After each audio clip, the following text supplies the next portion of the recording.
Estonia may become the first European country to pass a law allowing to seizure and sale of the frozen assets of sanctioned Russian oligarchs in favor of Ukraine. According to Estonian Prime Minister Kaja Kallas, the development procedure will allow Kyiv to compensate for the damage caused by the war unleashed by Moscow against Ukraine at the expense of the assets of the Russian Federation and its citizens affiliated with the Putin regime. The decision is almost ready. It was discussed in the Cabinet of Ministers, but some details still need to be clarified. We can also demonstrate to other countries how this solution can work legally. Kaja Kallas, Prime Minister of Estonia, in a comment to Delfi. In addition to the frozen Russian assets worth almost 35 million euros, there are also material ones in Estonia. These are terminals operating in the ports of Muuga and Sillamäe, which are engaged in the transshipment of fertilizers from Russia. They are going to be sold at auction. The proceeds from the sale will be used to restore Ukraine.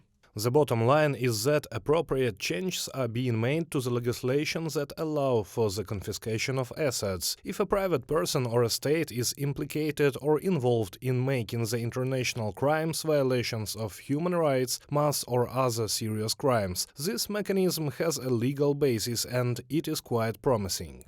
There is one significant nuance in the development scheme. If Russia takes responsibility for the damage caused as a result of aggression against Ukraine and compensates for it, then in the future the oligarchs will have the opportunity to return the asset or receive monetary compensation. They, in fact, create a mechanism so that the money of those who were taken from, in fact, stimulates these people to put pressure on the speedy end of the war and on the process of accepting of this guilt of the Russian state for the damage. Then they have a chance to get their money back in the future. Estonia is at the forefront of the anti-Russian sanctions policy. The country's government supports drastic measures, up to a complete trade embargo. This is because the Estonians do not want to become the next target of Russian aggression, analysts say, and helping Ukraine is the only correct way to prevent this aggression. They understood in their own skin what the threat from Russia is, and they, of course, want the quickest defeat of both the economic and the military, and these confiscation mechanisms will, of course, help.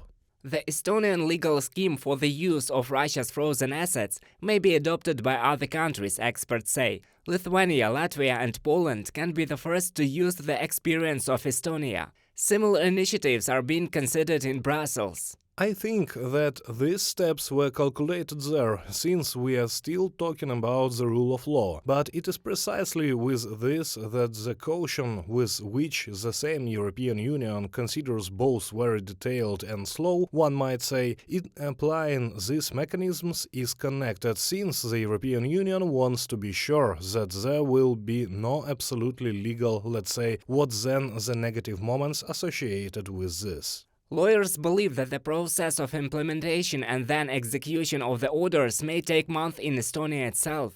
But speed is not as important here as accuracy. It is necessary to foresee all the risks and eliminate potential holes in the regulations that interested parties can use in courts, and this may delay or even jeopardize the provision of compensation to Ukraine. Reported by Roman Smoler, Vasyl Panasyuk, UATV News.